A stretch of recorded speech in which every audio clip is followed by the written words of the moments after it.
In this TeamWork 5 Manager tutorial, I'm going to show you how to view and edit station credentials. To do that, go to your top menu bar and click on TeamWork. Make sure you have your enterprise selected. You do need enterprise level permissions to do this, then click on Credentials. Go to your new top menu bar and select Deployments. From the drop-down menu, choose Stations. You will most likely arrive at a blank chart. That's because you don't have a station selected yet. To view a station's credentials, click the arrow under Employee Credentials Location. Then select the station whose credentials you want to view. I will choose Cashier. Now I can see all of the credentials that are logged under Cashier.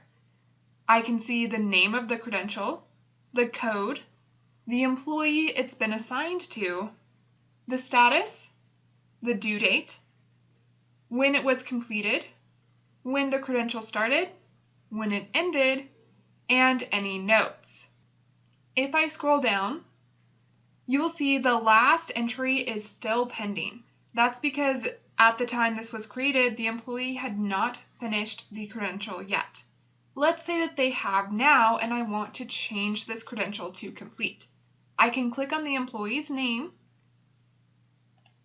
and that will bring up the credential details. Now I can make any changes I want to.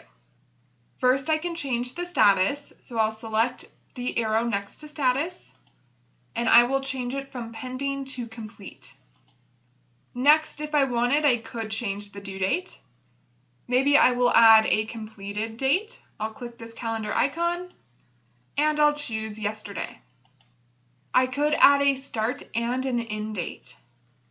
I could add an external ID. I could add an authority. I could create an authority score.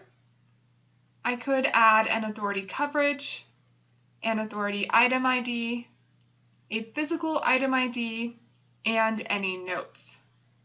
If you changed your mind and you don't want to edit this credential, click Close. I do, so I'm going to choose Save. And now that credential has been changed. Notice it now says it was completed. If you finished editing and chose Save and the credential hasn't changed yet, try refreshing your screen. That's how you can edit and view station credentials in TeamWork 5. Check out the next video to learn how to view your expired credentials report.